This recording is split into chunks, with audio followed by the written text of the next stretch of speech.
हो आई गई आंधी पाई वन में और सखियां मन में घबराने।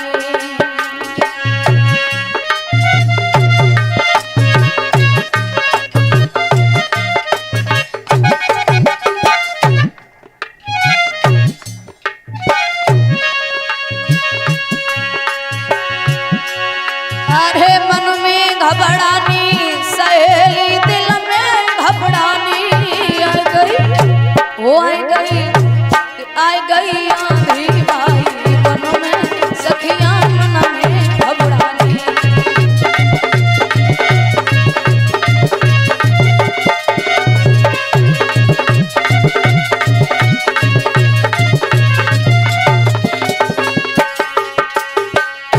जैसे ही आंधी आई चारों तरफ अंधेरा ही अंधेरा हो गया। रानी पवन रेखा सखियां सभी घबराने लगी, ये क्या हुआ?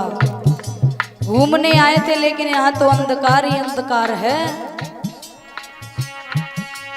आज देखा है सखियों ने तो उस भीड़ भाड़ में उस अंधकार में, अरे कैसी लीला है तेरी प्रभु जी, लीला है तेरी न्यारी।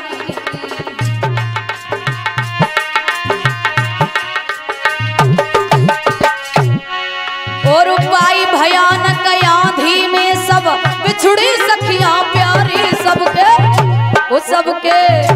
सबके चिंता छाई दिल में सखियां मन में घबराई। आई गई आंधी भाई वन में सखियां मन में घबराई। आई गई आंधी भाई वन में सखियां मन में घबराई।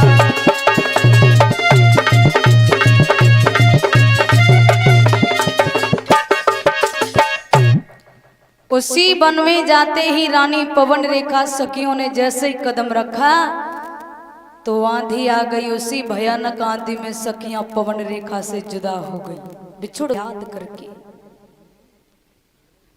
पति को याद करके रोई है। तो उसी वन में दुर्मिलिक नाम का राक्षस रहता था। उसने रानी पवन रेखा की रोने की आवाज सुनी तो तुरंत ही महाराज उग्रसेन का भेष धारण किया और जहां रानी पवन रेखा रो रही थी वहीं पर आया है कि उग्रसेन को रूप धारी वो आयो।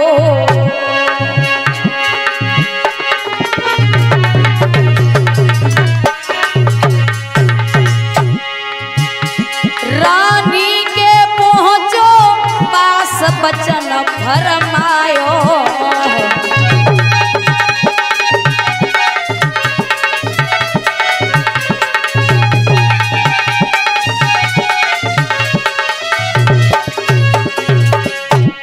उग्रसेन का रूप धारण करके दुर्मिलिक नाम का राक्षस रानी के पास पहुंचा और बोला है प्रिय रो मत, डरने की कोई बात नहीं है, तुमने मुझे याद किया और मैं आ गया।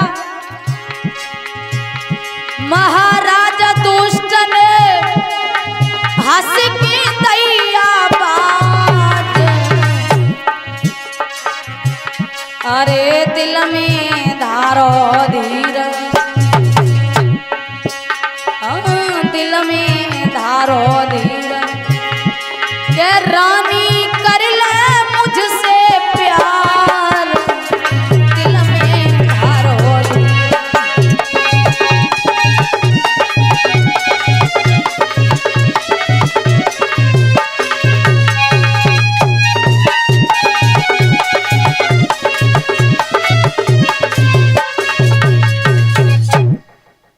आज वो राक्षस महाराज का भेष धारण करके आया, बोला है प्रिय रो मत, तुम्हें डरने की कोई आवश्यकता नहीं है, तुमने मुझे याद किया और तुम्हारा पति तुमसे इतना प्यार करता है कि मैं दौड़ा चला आया। रानी पवन रेखा धोखा खा गई, उसने समझा कि सचमुच महाराज उग्रसेन आ चुके हैं।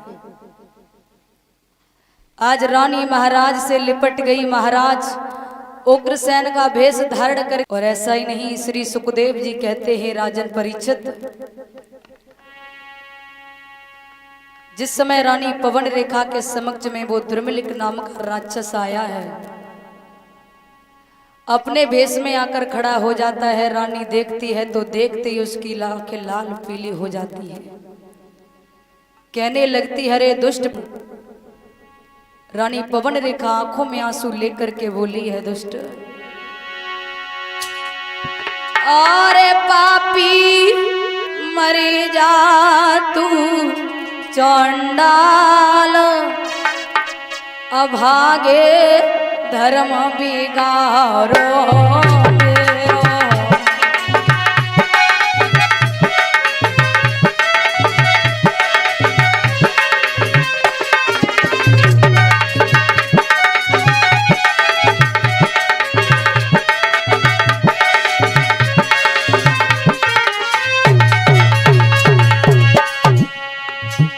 पापी मरी जा तू चंडाल, भागे धर्म बिगारो मेरा।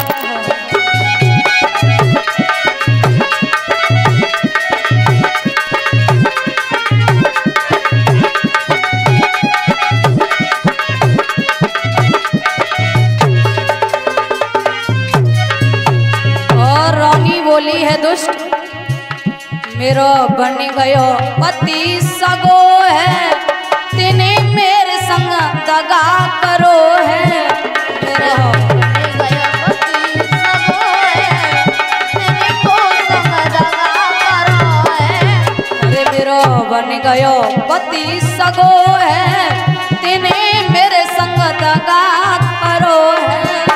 मेरा बन गयो पति सगो है, तूने को संग दगा करो है। अब मेरो जीवन है बेकार, भागे धर्म बिगारो मेरो। पापी मर जा तू चंडाला, भागे धर्म बिगारो मेरो। पापी मर जा तू चंडाला, भागे धर्म बिगारो मेरो।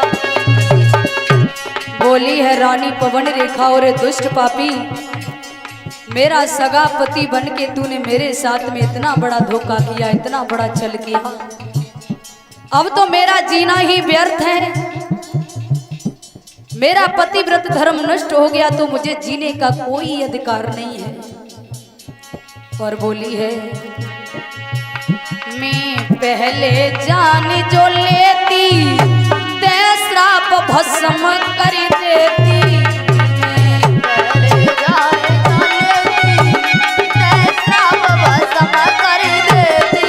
ए मैं पहले जान जो लेती, ते श्राप भस्म कर देती। मैं पहले जाने चलेती, ते श्राप भस्म कर देती। अरे तोई मिले नरक को द्वार, भागे धर्म बिगारो मेरो। पापी मर जा तू चंडाला, भागे धर्म बिगारो मेरो।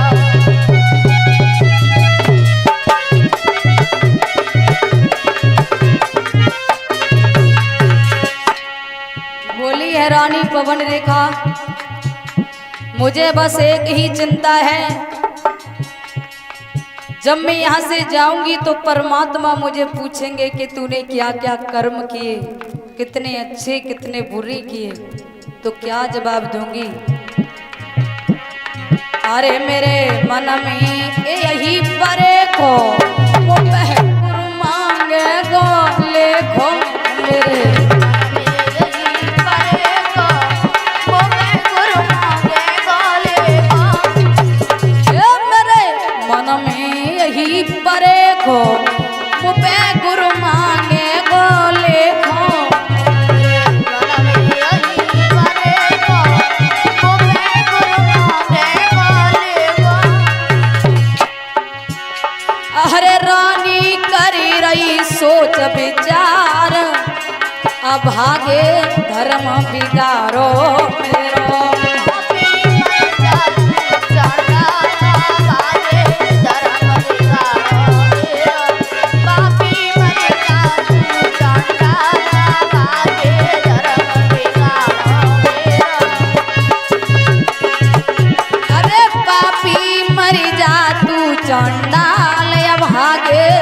धर्म बिगाड़ो मेरो। पापी मरेगा तू चंडाला बाजे धर्म बिगाड़ो मेरा। पापी मरेगा तू चंडाला बाजे धर्म बिगाड़ो मेरा। रानी पवन रेखा बोली है, और दुष्ट, अगर तू पहले ही अपने भेष में आ जाता तो आज हमसे इतनी बड़ी गलती नहीं होती, तुझे अपना पति समझ लिया। क्या करें, पतिव्रत धर्म नष्ट हो चुका है, अगर नहीं हुआ होता तो मैं तुझे श्राप देकर भस्म कर देती। दुर्मलिक नाम का राक्षस सुनता रहा, फिर हंसने लगा, बोला है, ओ रानी पवन रेखा, तू मुझ पर चीख रही है, चिल्ला रही है। अरे मुझ तो तुझ पर दया आ गई, अगर मुझे दया नहीं आई होती तो आज मैं तेरे सामने खड़ा नहीं होता। तू रात दिन रोती रहती है कि मेरे कोई संतान नहीं है, कोई संतान नहीं है। जा, तेरे इसी गर्भ से मेरे जैसा एक योद्धा पैदा होगा। तू भी याद रखेगी कि तेरे कोई बेटा पैदा हुआ है। तेरी एक खाली गोदी हमसे देखी नहीं जाती थी। आज से कोई भी तुझे बांझ कहकर नहीं पुकारेगा। तेरी गोद में भी एक मेरे जैसी ही संतान होगी, मेरे जैसा ही योद्धा होगा। दुर्मलिक नाम के राक्षस ने इतनी बात कही, रानी बैठ गई, रो रही है। वो राक्षस हंस रहा है, कह रहा है, सुन, बेटा तो पैदा होगा, मेरे जैसा योद्धा ही होगा, लेकिन याद रहे, इतना पाप करेगा कि सभी संत भगवान, क्या पृथ्वी माँ, क्या सभी देवता लोग, सभी उससे घबराएंगे। लेकिन जब उसकी मृत्यु आएगी तो ऐसे नहीं मरेगा, सभी के साथ में भगवान को स्वयं अवतार लेकर के पृथ्वी पर आना होगा। और क्या बोला है वो राक्षस, रानी सुन,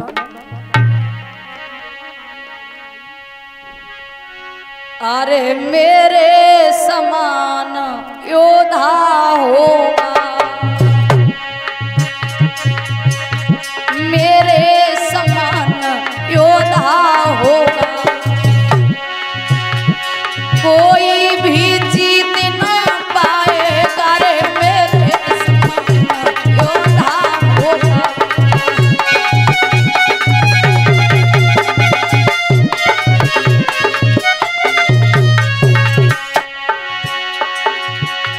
कोई भी जीत ना पाएगा, मेरे समान योद्धा और राजा नर की तौबा तका, राजा नर की तौबा तका, इंद्र भी हार के जाएगा, रे राजा नर की तौबा तका।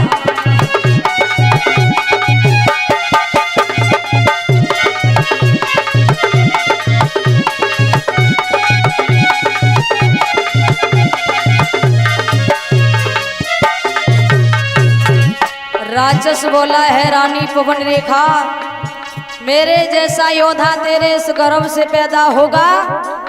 राजा नर की बात छोड़, स्वयं इंद्र देवता भी आ जाए तो वो भी उसके सामने टिक नहीं पाएगा। लेकिन याद रहे, अरे ऋषियों मुनियों को, ब्राह्मण को, बेशक वो खूब सताएगा, रे ऋषियों मुनियों।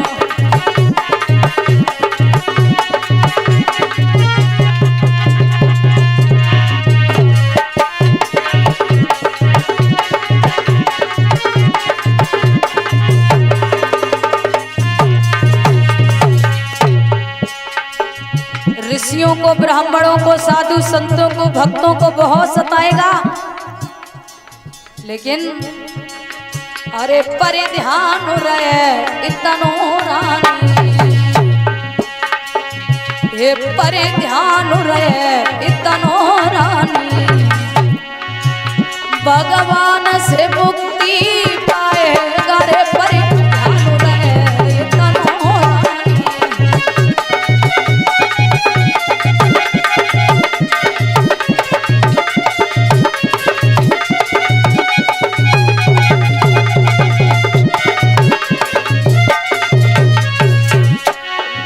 ओ भगवान से मुक्ति पाए रे परिधान रे तनो रानी।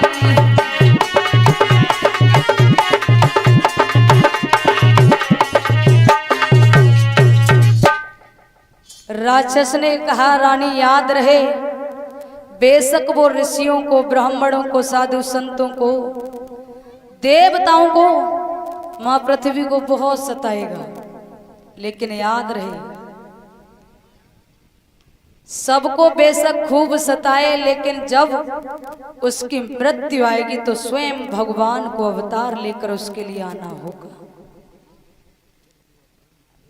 इतनी बात कहकर वो दुर्मिलिक नाम का राक्षस वहां से अंतर ध्यान हो गया। जैसे ही वो अंतर ध्यान हुआ तो उसके जाते ही आंधी तूफान जो भी था सब हट गया, मौसम साफ हो गया। मौसम साफ हुआ है, रानी पवन रेखा झाड़ियों में से रोती हुई बाहर निकली है। उधर सखियों ने देखा कि रानी पवन रेखा हमारे साथ नहीं है। सहेलियां सभी रानी पवन रेखा को ढूंढती हुई आगे बढ़ी और उधर से रानी पवन रेखा चली आ रही है। दोनों की मुलाकात हुई है। रानी की दशा को देखा, रोती हुई शकल को देखा तो आज सखियां पूछने लगी हैं कि रानी कहाँ थी तुम? हमसे बिछुड़ने के बाद में हमने आपको बहुत ढूंढा, कभी मिली ही नहीं, दिखाई ही नहीं दी। और अब जब मिली हो तो ऐसी हालत में मिली हो, श्रृंगार जुड़ा हुआ है, आंखों से अश्रुधारा बह रही है और ये साड़ी भी फटी हुई है। कहाँ थी अब तक, कहाँ से आ रही हो, क्या बात है? सखियां पूछने लगी हैं रानी पवन रेखा से कि बहना बताओ क्या बात है। रानी पवन रेखा बोली है, बहना कुछ नहीं, तुम हमसे अलग हो गई थी तो हम एक झाड़ी में फंस गए थे और उस झाड़ी में एक ढीठ बंदर से मुलाकात हो गई। उसी बंदर ने हमारी ऐसी हालत कर दी। और बोली पवन रेखा, अरे बंदर ने